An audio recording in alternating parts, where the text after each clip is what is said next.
আসসালামু আলাইকুম। এবিসি আন্তর্জাতিক খবরে আপনাকে স্বাগতম। শুরুতেই সংবাদ শিরোনাম, এরপরেই বিস্তারিত। এই মুহূর্তে পাওয়া বিশ্ব সংবাদে আপনাকে স্বাগতম। শুরুতেই শিরোনাম। মুসলিম দেশগুলোকে বিভক্ত করার চেষ্টা করছে আমেরিকা ও ইসরায়েল, ইরানি পররাষ্ট্রমন্ত্রীর হুঁশিয়ারি। পরেই জানাবো, মধ্যপ্রাচ্যে অযাচিত হস্তক্ষেপ বন্ধ করুন ব্রিটেন ও অস্ট্রেলিয়াকে তেহরান। এদিকে বাশার আল আসাদ পরবর্তী সিরিয়া নিয়ে যে সিদ্ধান্ত জানালেন এরদোয়ান। পরেই জানাবো, ম্যাখো জেলেনস্কি বৈঠকে ইউক্রেনে বিদেশি সেনা মোতায়েন প্রসঙ্গ এবং সর্বশেষ জানাবো, সিরিয়ায় আসাদকে ক্ষমতাচ্যুত করতে সশস্ত্র গোষ্ঠীগুলোকে শক্তিশালী করেছে আমেরিকা, ডেইলি টেলিগ্রাফের রিপোর্ট। এতক্ষণ শুনছিলেন সংবাদ শিরোনাম, এবারে বিস্তারিত। তবে তার আগে প্রতিদিনের আপডেট আন্তর্জাতিক সংবাদ সবার আগে পেতে ভিডিওটিতে একটি লাইক দিয়ে চ্যানেলটি সাবস্ক্রাইব করার অনুরোধ রইল।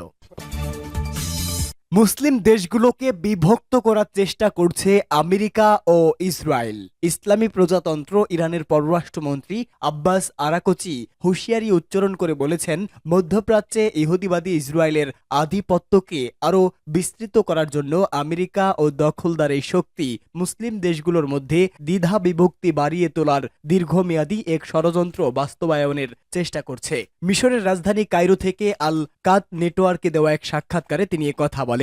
উন্নয়নশীল মুসলিম দেশগুলোর সংগঠন D8 এর মন্ত্রী পর্যায়ের সম্মেলনে যোগ দিতে আব্বাস আরাকচি কায়রো সফর করেন। সাক্ষাৎকারে তিনি বলেন, মার্কিন সহায়তায় ইহুদিবাদী ইসরায়েল ফিলিস্তিনের অবরুদ্ধ গাজা উপত্যকা এবং লেবাননে যে হামলা চালাচ্ছে এবং সিরিয়ার সামরিক ও অর্থনৈতিক অবকাঠামোগুলো ধ্বংসের উৎসবে মেতেছে, তা থেকে প্রমাণ হয় পুরো মধ্যপ্রাচ্যের জন্য ইরান দফায় দফায় যে সতর্কবার্তা দিয়েছে তা সত্য ছিল।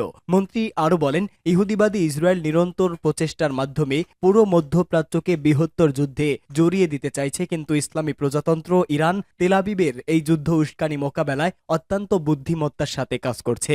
সিরিয়ার প্রতি ইরানের দীর্ঘদিনের সমর্থনের বিষয়ে আব্বাস আরাকচি বলেন, এই সমর্থন কোনো ব্যক্তির জন্য ছিল না, বরং উগ্রবাদী ইসরায়েল ও উগ্র সন্ত্রাসী গোষ্ঠীগুলোর বিরুদ্ধে পুরো সিরিয়াবাসী তাদের জাতীয় সার্বভৌমত্ব এবং সিরিয়ার ভৌগোলিক অখণ্ডতা রক্ষার জন্য এই সমর্থন দেওয়া হয়েছে। এর অংশ হিসাবে ইরান দামেস্ককে পরামর্শ দিতে এবং সিরিয়ার জনগণ ও সেখানকার বিরোধী রাজনৈতিকদের সাথে যোগাযোগের কথা বলতো, কিন্তু সিরিয়ার সরকার ইরান কিংবা রাশিয়া দ্বারা নিয়ন্ত্রিত ছিল না। সাক্ষাৎকারে আব্বাস আরাকচি সিরিয়ায় আবারও উগ্র সন্ত্রাসী গোষ্ঠী দায়েশ এবং অন্যদের তাণ্ডব শুরুর আশঙ্কা করে এ বিষয়ে সবাইকে সতর্ক করেন।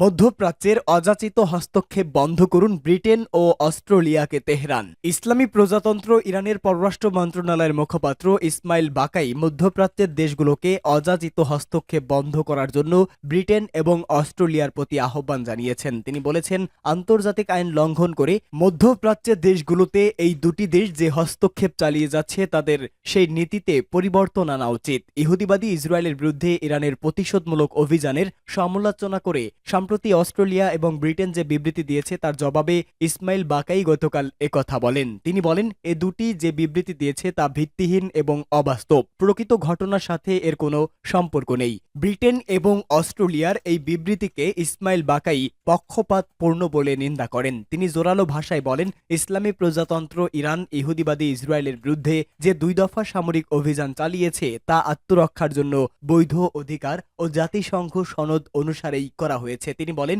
সিরিয়ায় ইরানি দূতাবাসের কনসুলার বিভাগের উপর ইহুদিবাদী ইসরায়েলের হামলার পর ইরান অপারেশন ট্রু প্রমিস 1 এবং রাজধানী তেহরানে হামাস নেতা ইসমাইল হানিয়াকে হত্যার প্রতিশোধ হিসাবে ট্রু প্রমিস 2 অভিযান পরিচালনা করা হয়েছে। রাশিয়ার কাছে ইরান ব্যালিস্টিক ক্ষেপণাস্ত্র পাঠিয়েছে বলে অস্ট্রেলিয়া ও ব্রিটেন সহ পশ্চিমা দেশগুলো যে অভিযোগ করে আসছে তাও নাকচ করেন ইসমাইল বাকাই। ইসরায়েলের প্রতি আমেরিকা, ব্রিটেন ও অস্ট্রেলিয়ার অন্ধ সমর্থনের কথা উল্লেখ করে মুখপাত্র বলেন, অবরুদ্ধ গাজা উপত্যকায় দখলদার সামরিক বাহিনী যে হামলা চালিয়ে যাচ্ছে সে ব্যাপারে পাশ্চাত্যের এসব দেশকে জবাবদিহিতার আওতায় আনতে হবে। বাশার আল আসাদ পরবর্তী সিরিয়া নিয়ে সিদ্ধান্ত জানালেন এরদোয়ান। সিরিয়ায় 2 দশকের বেশি সময় ধরে ক্ষমতাসীন বাশার আল আসাদ সরকারের পতন হয়েছে। বিদ্রোহীদের এই সফলতার পেছনে তুরস্কের নিবন্ধন অনেকটা ওপেন সিক্রেট। বাশার আল আসাদের পতনের পরই বিদ্রোহীদের মদতপুষ্ট অন্তর্বর্তী সরকারের প্রতি সমর্থন দিয়ে তা স্পষ্ট করেছে president Recep Tayyip Erdogan. Bashar al আসাদের পতনের পর খুব দ্রুত বদলে যাচ্ছে সিরিয়া, বিশেষ করে হায়াত তাহরির আর শামের মতো সশস্ত্র গোষ্ঠীর রাষ্ট্র ক্ষমতা নিয়ন্ত্রণ এবং ভয়ঙ্কর হামলা করে সিরিয়ার সীমান্তবর্তী ভূমি দখল করে নেয় ইসরায়েল। এই পরিস্থিতিতে অনেক দেশ নিজেদের অবস্থান বদলিয়েছে, কিন্তু এরদোয়ান সিরিয়ার পাশে থাকার আগে প্রতিশ্রুতি পুনর্ব্যক্ত করেছেন। তুরস্কের প্রেসিডেন্ট রিসেপ তাইয়েপ এরদোয়ান এই ঘোষণা দেন। মাসের শুরুতে বাশার আল আসাদের পতনের পর সিরিয়ার সংস্কার প্রক্রিয়ার সহায়তা করার জন্য তার দেশের প্রতিশ্রুতি পুনর্ব্যক্ত করে তিনি বলেন, কায়রো থেকে ফিরতি ফ্লাইটে এরদোয়ান সাংবাদিকদের বলেন, আমরা সিরিয়ার জনগণকে উত্তরণ প্রতিক্রিয়া সুষ্ঠুভাবে পরিচালনা করতে সহায়তা করছি, পথে কোনো বাধা ছাড়াই যাতে তারা স্থির হতে পারে তা খেয়াল রাখছি। তিনি আরো বলেন, তুরস্কের পররাষ্ট্রমন্ত্রী হাকান ফিদান শীঘ্রই সিরিয়া সফরে যাবেন। দেশটিতে প্রতিষ্ঠিত নতুন কাঠামো নিয়ে কাজ করবেন তিনি। যদি সিরিয়া এই নতুন গঠনের মাধ্যমে সত্যিকারের একটি স্থিতিশীল কাঠামো প্রতিষ্ঠা করে, তবে এটি আমার দৃষ্টিতে ইসলামী বিশ্বে একটি শক্তিশালী অবস্থান সৃষ্টি করবে। এদিকে সরকারের পট পরিবর্তনের সুযোগে ইসরায়েল ছাড়াও বিভিন্ন দেশ ফায়দা লোটার চেষ্টা করছে। তুরস্ক কুর্দি বাহিনী নিশ্চিত করতে কোনো বাধা ছাড়াই সিরিয়ায় হামলা অব্যাহত রেখেছে, তেমনি অবস্থান সুসংহত করেছে যুক্তরাষ্ট্র।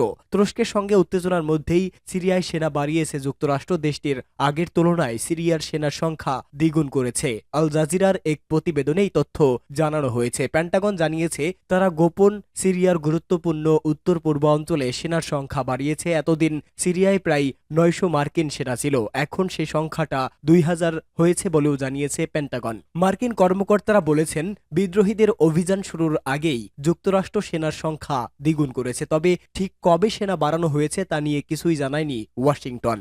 ম্যাখো জেলোনস্কি বৈঠকে ইউক্রেনে বিদেশি সেনা মোতায়েন প্রসঙ্গ। ইউক্রেনের পশ্চিমা জোটের সেনা মোতায়েন নিয়ে ফরাসি প্রেসিডেন্ট ইমানুয়েল ম্যাখোর সঙ্গে আলোচনা করেছে ইউক্রেনের প্রেসিডেন্ট ভলোদিমির জেলোনস্কি। বৈঠকে ইউরোপীয় সেনা যুদ্ধক্ষেত্রে পাঠানো নিয়ে দুই নেতা পর্যালোচনা করেন। চলতি বছরের শুরুতে ইউক্রেনে পশ্চিমা সেনা মোতায়েনের প্রস্তাব দিয়েছে ম্যাখো, তবে তার এই প্রস্তাবের বিরোধিতা করে ইউরোপের অন্যান্য দেশ। মূলত যুদ্ধের তীব্রতা আরও না বাড়ানোর উদ্দেশ্যে এমন প্রস্তাবে সম্মত হয়নি কেউ। এমনটা বাস্তবায়ন হলে পরমাণু হামলা ও তৃতীয় বিশ্বযুদ্ধের আশঙ্কার কথা বলে আসছিল রাশিয়া।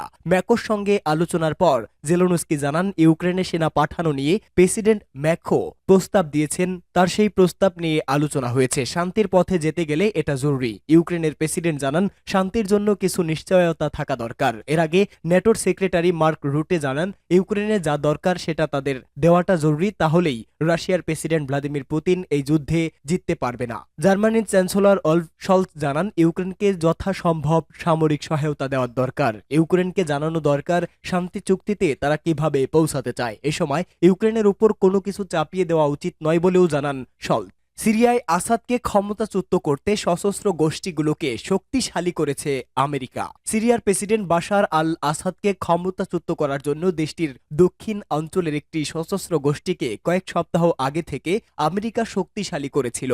এই গোষ্ঠীকে ওয়াশিংটন অর্থ ও অস্ত্র দিয়ে আসাদ বিরোধী তাণ্ডবে অংশ নেওয়ার জন্য প্রস্তুত করে তোলে। ব্রিটিশ দৈনিক টেলিগ্রাফ গতকাল এক প্রতিবেদনে এই তথ্য জানিয়েছে। এতে বলা হয়েছে, ওয়াশিংটন আগে থেকেই রেভলিউশনারি কমান্ডো আর্মি বা RCA নামে এই গোষ্ঠীর তাণ্ডব অভিযানের কথা জানত। আমেরিকাই এই বাহিনীকে আসাদ সরকারের বিরুদ্ধে হামলার জন্য জোরালো প্রস্তুতি নেওয়ার কথা বলেছিল, যার মাধ্যমে আসাদ সরকারের পতন হতে পারে। সিরিয়ায় সরকার পতনের পর ডেইলি টেলিগ্রাফ প্রথম সিরিয়ার ঘটনাবলী আমেরিকা আগেই জানত বলে প্রকাশ করল। রিপোর্টে বলা হয়েছে, IRC যোদ্ধাদের প্রশিক্ষণ দিয়েছে ব্রিটেন ও আমেরিকা। গত 8 ডিসেম্বর বাশার আল আসাদের পতনের আগে তাদেরকে আমেরিকার স্পেশাল ফোর্সের পক্ষ থেকে জানানো হয় যে এখনই তোমাদের সময়। RCA কমান্ডার বাশার আল আসাদ মাসাদানি জানিয়েছে, 8 ডিসেম্বরের কয়েক সপ্তাহ আগে তাদের অভিযানের প্রক্রিয়া শুরু হয় এবং তাদের সমস্ত শীর্ষ পর্যায়ের কমান্ডারকে মার্কিন ঘাঁটি আল তানফে আমেরিকার সেনা কমান্ডাররা ব্রিফ করেন। সিরিয়ার পালমিরা শহরের উপকণ্ঠ থেকে মাসাদানি টেলিগ্রাফকে বলেন, মার্কিনিরা তাদেরকে বলেননি কিভাবে এসব ঘটবে, শুধু বলা হয়েছে যে সবকিছু বদলে যাওয়ার কাছাকাছি। এটাই তোমাদের সুযোগ, হয় আসাদের পতন হবে অথবা তোমাদের পতন হবে, কিন্তু তারা বলেননি কখন এবং কোথায়, তারা শুধু বলেছেন প্রস্তুত থাকো। আরসিএ হচ্ছে সাবেক সিরিয়ান আরব আর্মি বা এসএএ থেকে বের হয়ে যাওয়া একটি গ্রুপ যাদের সদর দপ্তর আল তানফ এলাকায়। এটি সিরিয়া, ইরাক ও জর্ডান সীমান্তে অবস্থিত। এলাকায় মার্কিন সেনাদের একটি ঘাঁটি রয়েছে।